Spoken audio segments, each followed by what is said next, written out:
Hello students पिछले video में आपने किरचॉफ्स लॉ पढ़े। उन्हीं किरचॉफ्स लॉ को हम आज अप्लाई करेंगे एक डिवाइस में, एक अरेंजमेंट में, जिसको हम व्हीटस्टोन ब्रिज कहते हैं। व्हीटस्टोन ब्रिज क्या है? It is an arrangement of 4 resistances P, Q, R and S, और इससे लगा होता है एक बैटरी सोर्स और एक गैल्वानोमीटर। इस व्हीटस्टोन ब्रिज पर हम किरचॉफ्स दोनों लॉज, फर्स्ट लॉ और सेकंड लॉ अप्लाई करके हमें इस अरेंजमेंट से हम अननोन रेजिस्टेंस का वैल्यू मालूम करते हैं। सो हम ये कह सकते हैं Wheatstone bridge is an device या it is an arrangement of resistances by which we can determine the value of an unknown resistance। इस व्हीटस्टोन ब्रिज में किस तरह से रेजिस्टेंसेस कनेक्टेड होते हैं ये आप इस सर्किट में देख सकते हैं। ये देखिए P रेजिस्टेंस है, दूसरा Q resistance, then it is R and it is S। इन 4 रेजिस्टेंसेस में हमें अगर 3 रेजिस्टेंसेस का वैल्यू मालूम है, पता है, तो हम इसमें चौथा रेजिस्टेंस भी, इसका जो इसमें चौथा रेजिस्टेंस है उसका वैल्यू मालूम कर सकते हैं। Out of 4 if we know the value of 3 resistances we can find out the value of the fourth one. तो इस व्हीटस्टोन ब्रिज को हम इस्तेमाल करते हैं कुछ अननोन रेजिस्टेंस का वैल्यू मालूम करने के लिए। अब ये किस बेस पे, किस प्रिंसिपल से काम करता है? देखिए, यहां से इस बैटरी सोर्स से या ईएमएफ सोर्स से करंट फ्लो हो रहा है, फिर ये पॉइंट ए पे पहुंच जाएगा। यहां से according to Kirchhoff's first law ये करंट आई अगर यहां से फ्लो हुआ, मान लीजिए यहां से करंट आई फ्लो हुआ, तो ये करंट आई इस पॉइंट जंक्शन ए पे पहुंच जाएगा और इतना ही करंट आई इस P और Q से डिवाइड होके बाहर आ जाएगा, यहां से और यहां से। इस current through P and current through R, इन दो का सम होगा करंट I। ये है फर्स्ट लॉ के हिसाब से। उसके बाद ये करंट P से जाने वाला करंट यहां B पे पहुंच जाएगा और यहां पर ये डिवाइड हो जाएगा। कुछ करंट इस गैल्वानोमीटर में फ्लो होगा। देखिए, galvanometer is connected between point B and D, और कुछ करंट यहां से B से बाहर आ जाएगा। कुछ करंट गैल्वानोमीटर से आ जाएगा और कुछ करंट इस रेजिस्टर Q से बाहर आ जाएगा। इसी तरह से यहां पर ये करंट जो R से आया, ये करंट D पे पहुंच जाएगा और यहां साथ साथ ये G से आने वाला करंट भी इस पॉइंट D पे आ जाएगा। अब यहां पर जो ये दोनों करंट से, यहां से आने वाला करंट और यहां से आने वाला करंट इस पॉइंट पे मीट होंगे, तो इन दो का सम बाहर आ जाएगा इस S से, अकॉर्डिंग टू फर्स्ट लॉ। ये करंट भी इधर ही आ जाएगा, ये करंट भी इधर ही आ जाएगा, तो ये दोनों मिलके यहां आ जाएंगे S की तरफ, तो S से आने वाला करंट इधर आ जाएगा। ठीक, फिर ये सारे करंट्स यहां पर फिर जमा होंगे, यहां पर फिर एक बार टोटल करंट आई होगा। तो इस तरह से ये करंट जब डिवाइड होगा डिफरेंट पार्ट्स में, तो एक कंडीशन ऐसा होगा। अगर देखिए हम क्या करेंगे, अगर इन रेजिस्टेंसेस का वैल्यू हम चेंज करते जाएंगे, मान लीजिए हमने P का वैल्यू पहले कुछ रखा, अब इसका वैल्यू हम चेंज करेंगे तो इसमें फ्लो होने वाला करंट भी चेंज होगा।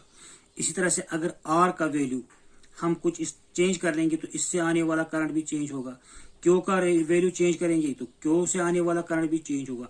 तो हर एक पार्ट में, हर एक रेजिस्टर में कितना करंट फ्लो होगा ये डिपेंड करेगा उस रेजिस्टर की रेजिस्टेंस पर। अब देखिए, यहां पर ये जो हमारा अरेंजमेंट है, इसमें हमारे पास 3 नोन रेजिस्टेंसेस है, P, Q एंड R हमारे पास नोन रेजिस्टेंस है। S मान लीजिए ये अननोन रेजिस्टेंस है, S जो है ये अननोन रेजिस्टेंस, ये हमें मालूम करना है। एक और चीज इसमें होता है कि P एंड Q जो है ये फिक्स्ड है, R जो रेजिस्टेंस है ये वेरिएबल रेजिस्टेंस है। यहां पर जो R हमने रखा, ये रेजिस्टेंस जो है ये मान लीजिए ये वेरिएबल है, इसको हम रेजिस्टेट यहाँ पर इस्तेमाल करेंगे। रेजिस्टेट एक ऐसा रेजिस्टर होता है जिसकी रेजिस्टेंस हम चेंज करते रहेंगे, अपनी मर्जी से रखेंगे। पी और क्यू फिक्स्ड मान लीजिए, आर को हम वेरी करते जाएंगे। एस तो हमें पता ही नहीं, ये भी एक फिक्स्ड रेजिस्टेंस है लेकिन इसका वैल्यू पता नहीं है। अब देखिए, अगर हम इस रेजिस्टेंस आर का वैल्यू चेंज करते रहेंगे तो इन सारी सर्किट्स में, सारे रेजिस्टर्स में करंट का जो फ्लो होगा वो डिफरेंट होगा। मान लीजिए पहले हमने आर का रेजिस्टेंस ज्यादा रखा तो इस आर में करंट जो होगा जो कम होगा और यहाँ पी की तरफ ज्यादा होगा। इसी तरह से अगर हम इस आर का वैल्यू कुछ कम रखेंगे तो आर की तरफ आने वाला करंट ज्यादा होगा तो पी से जाने वाला करंट कम होगा।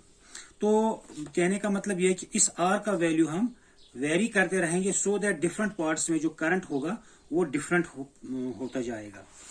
तो एक वैल्यू ऐसा भी होगा इस आर का, ये इंपॉर्टेंट पॉइंट है, आप इसको गौर से देखिए। आर का वैल्यू हम चेंज करते रहेंगे और कुछ ऐसा वैल्यू इस आर का ढूंढेंगे जब इस गैल्वानोमीटर में करंट जो हो वो फ्लो होगा, वो जीरो होगा। आर की किसी एक पर्टिकुलर वैल्यू पर current through the galvanometer will be zero. So galvanometer will show no deflection. देखिए, जब गैल्वानोमीटर में करंट फ्लो होगा, इस तरह से मान लीजिए ये हमारा एक गैल्वानोमीटर है, ये यहाँ इसका वो ये नीडल है जो डिफ्लेक्ट होगा। जब करंट फ्लो होगा तो डिफ्लेक्ट होगा, या तो ये इस डायरेक्शन में होगा या इस डायरेक्शन में होगा। जब इधर एक डायरेक्शन में करंट आएगा तो ये इस डायरेक्शन में फ्लो होगा। जब करंट का डायरेक्शन अपोजिट होगा तो ये इस डायरेक्शन में डिफ्लेक्ट होगा। तो ये कितना डिफ्लेक्ट होगा ये डिपेंड करेगा इसमें कितना करंट फ्लो होगा। अगर करंट बिल्कुल फ्लो नहीं हुआ तो ये गैल्वानोमीटर डिफ्लेक्ट नहीं करेगा। अगर गैल्वानोमीटर में कोई करंट फ्लो नहीं होता है तो गैल्वानोमीटर में जो ये नीडल है वो डिफ्लेक्ट नहीं होगी। तो हमारा जो ये सर्किट है, जब हम आर का कुछ एक पर्टिकुलर वैल्यू पे रखेंगे तो गैल्वानोमीटर की जो नीडल है वो डिफ्लेक्ट नहीं करेंगी, मतलब गैल्वानोमीटर में करंट जीरो है। तो यहां पर हमें आर का एक ऐसा वैल्यू चूज करना है जब गैल्वानोमीटर में करंट का जो फ्लो होगा वो जीरो होगा। उस वक्त जो इस ब्रिज को हम कहते हैं ब्रिज इज इन इक्विलिब्रियम, या हम उसको कहेंगे balanced point of the bridge is balanced. When value of variable resistor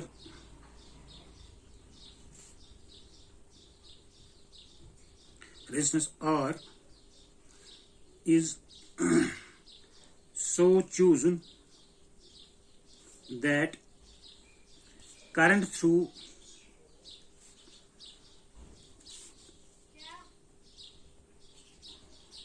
galvanometer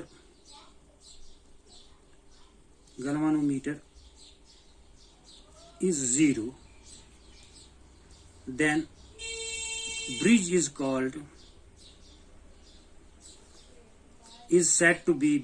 said to be balanced, या हम उसको कहेंगे ब्रिज इज इन और इन इक्विलिब्रियम। तो जब गैल्वानोमीटर में करंट जो होगा वो जीरो होगा, उस वक्त हम कहते हैं कि ब्रिज जो है ये बैलेंस्ड है या इन इक्विलिब्रियम है। तो जब ब्रिज बैलेंस्ड होता है और या इन इक्विलिब्रियम होता है, उस वक्त एक पर्टिकुलर इक्वेशन बन जाती है, वो हम प्रूव करेंगे।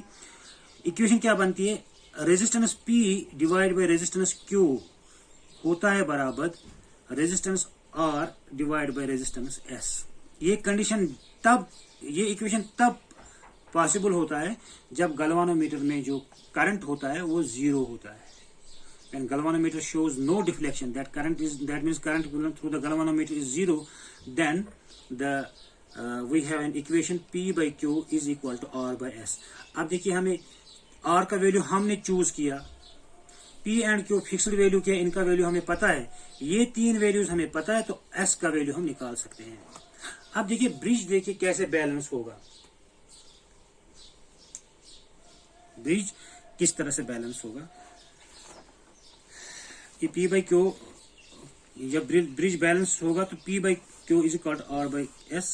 कैसे होगा। देखिए यहां से करंट फ्लो शुरू हुआ, करंट आई, जब ये पॉइंट ए पे पहुंचा तो ये डिवाइड हो गया पी की तरफ और आर की तरफ। तो लेट अस से current through the P is I, यहां पर ये करंट जो है ये I1 है। देखिए टोटल करंट कितना आया था I, उसमें से I1 जो है वो P की तरफ गया और बाकी जो होगा वो R की तरफ होगा। R की तरफ कितना होगा, I minus I1, I minus I1। क्यों, देखिए टोटल करंट I था, उसमें से I1 इधर P की तरफ गया तो remaining part that will be I minus I1, वो R की तरफ चला जाएगा। अब यहां पर देखिए ये करंट I पहुंच गया पॉइंट बी पर, पॉइंट बी पर, उसमें से I1 पहुंचा पॉइंट बी पर। I1 में से कुछ करंट गैल्वेनोमीटर में जाएगा, उसको हम कहेंगे IG। तो बाकी जो रहेगा वो Q की तरफ जाएगा। तो I1 में से ये I1 यहां आ रहा था P में से, उसमें से IG इधर चला गया तो बाकी Q की तरफ कितना आएगा, I1 माइनस IG। तो Q की तरफ आएगा I1 माइनस IG। ठीक, अब यहां से आप देखिए यहां पॉइंट डी पे क्या पहुंच रहा है, पॉइंट डी पे पहुंच रहा है एक IG प्लस ये करंट R में से आने वाला current plus I minus I1, so I minus I1। तो IG plus I minus I1 जा रहा है थ्रू S। अब यहां पर C पे देखिए कितना जाएगा, C पे एक तो जाएगा I minus IG plus IG plus I minus I1, IG plus I minus I1, ये तो फिर बन गया I। तो इस तरह से करंट का डिस्ट्रीब्यूशन हुआ। तो वही यहां पर हम क्या करेंगे, अब किरचॉफ सेकंड लॉ, ये हमने यहां पर किरचॉफ फर्स्ट लॉ इस्तेमाल किया कि देखा कि किस पॉइंट से, किस रेजिस्टर से कितना करंट फ्लो हुआ। अब देख लीजिए, applying Kirchhoff second law on circuit ABDA, applying Kirchhoff's second law on this circuit, किस सर्किट में ABDA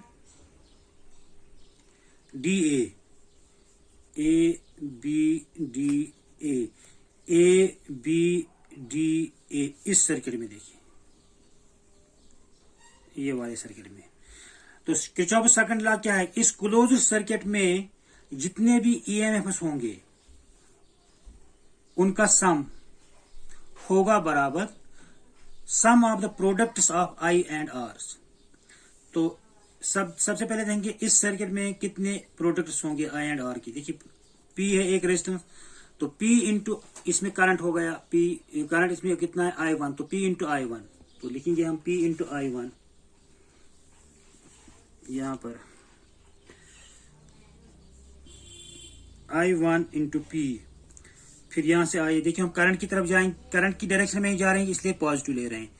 यहां से फिर इस पोर्शन में आइए, इस सर्किट इस रेजिस्टर में आइए, मान लेते हैं कि गैल्वेनोमीटर की रेजिस्टेंस जो है वो कैपिटल G के बराबर है और इसमें करंट कितना है IG, तो इसके अक्रॉस पोटेंशियल ड्रॉप कितना होगा IG इंटू G, और वो भी पॉजिटिव क्योंकि हम in the direction of current जा रहे हैं, प्लस IG इंटू इसकी रेजिस्टेंस G प्लस, अब यहां से यहां होके जाएंगे लेकिन यहां हम जा रहे हैं अपोजिट डायरेक्शन में, करंट के अपोजिट डायरेक्शन में, तो ये होगा माइनस फिर R into I minus I1 into R, ये हो गया sum of the products of I and R।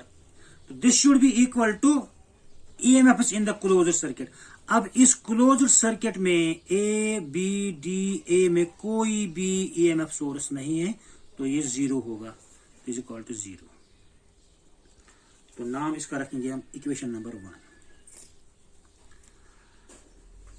इसी तरह से हम किरचॉफ सेकंड लॉ अप्लाई करेंगे on the circuit BCDB, applying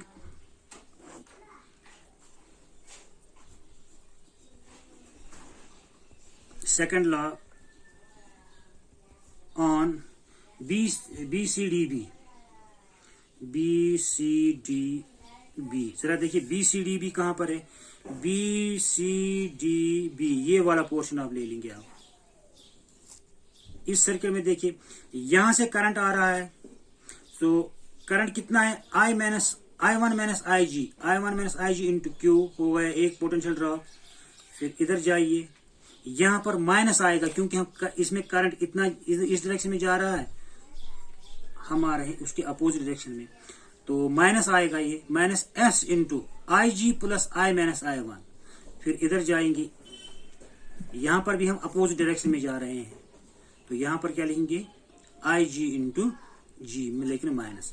तो लिखते हैं हम यहां पर लिखेंगे I minus IG into resistance है Q, फिर ये माइनस, यहां पर ये माइनस आएगा क्योंकि हम अपोजिट डायरेक्शन में जा रहे हैं। इसमें करंट कितना है IG plus I minus I1 into S। फिर इधर आएंगे, ये भी माइनस आएगा, minus IG into G is equal to EMF source कितना है इसमें 0 इज इक्वल टू 0। तो इसको हम रखेंगे इक्वेशन नंबर 2। हाँ जी, तो अब अगर हम ये मान लेंगे जो ब्रिज है ये बैलेंस्ड है, हमने R का रेजिस्टेंस कुछ इस तरह से रखा कि ब्रिज जो हो गया बैलेंस्ड हो गया, या हम ये कहेंगे गैल्वानोमीटर में उस वक्त करंट कितना है 0। तो हम लिखेंगे if P Q and R, if P Q and R so adjusted that the bridge becomes balanced।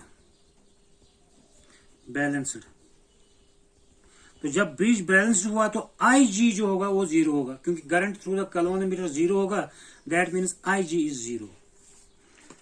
तो यहां पर लिखेंगे, हमारे पास आएगा हम अब कंसिडर करेंगे, अब हमने मान लिया कि ब्रिज बैलेंस्ड है, हमने रेजिस्टेंस को इस तरह से एडजस्ट किया कि ब्रिज बैलेंस हो गया। ब्रिज बैलेंस होने का मतलब यह होगा कि current through the galvanometer is 0, that is IG is 0। तो हम मान लेंगे कि IG 0 है। बाकी सारी इक्वेशन, ये दो पिछले इक्वेशन ऐसे लिखेंगे, लेकिन उनमें से जो IG है वो 0 कंसिडर करेंगे।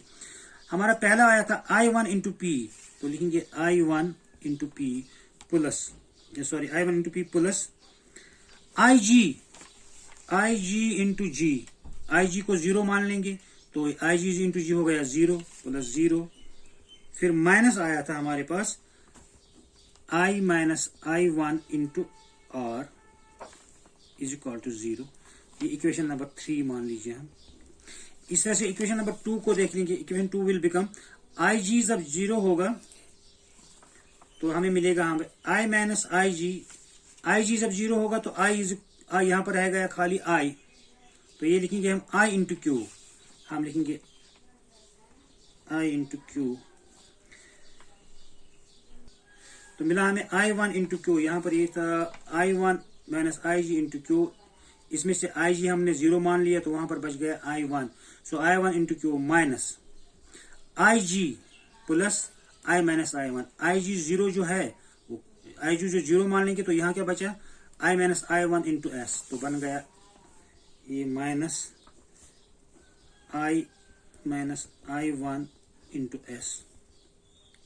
फिर एक और part minus IG into G, IG जब 0 हुआ तो ये सब सारा 0 बन गया, तो ये बन गया 0 माइनस 0 इज इक्वल टू फिर 0। इसको हम 4 इक्वेशन लिखेंगे, थोड़ा सा ठीक से लिखेंगे दोनों इक्वेशन 3 और 4। ये बनेगा I1 into P minus I minus I1 into R is equal to 0। So I1 into Q minus I minus I1 into S is equal to 0। 3 equation number 4। तो डिवाइड करें 3/4, dividing 3 equation number 3 and 4. So we will get I1 into P divided by I1 into Q. I1 into P divided by I1 into Q minus I minus I1 into R divided by I minus I1 into S is equal to 0. ये I1 cancel, so P by Q minus I minus I1 cancel, R by S, और हम लिख सकते हैं P by Q is equal to R by S। तो ये हमें equation मिला P by Q is equal to R by S जब हमने कंसिडर किया कि IG जो है वो 0 है। IG 0 का जब होता है तो उस वक्त हम कहते हैं कि ब्रिज जो है बैलेंस्ड है। तो जब हमने कहा कि ब्रिज बैलेंस्ड है तो हमने मान लिया कि IG जो इन इक्वेशंस में आया वो 0 आया।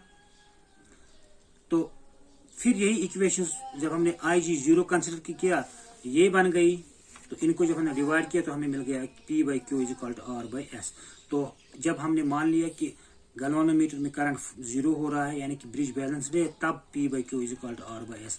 अब अगर हमारे पास है P का वैल्यू पता, R का Q का वैल्यू पता और R का वैल्यू भी पता है, इन T का वैल्यू पता अगर हमारे पास है तो हम S का वैल्यू निकाल सकते हैं। तो this is the Wheatstone bridge and its application. Thank you.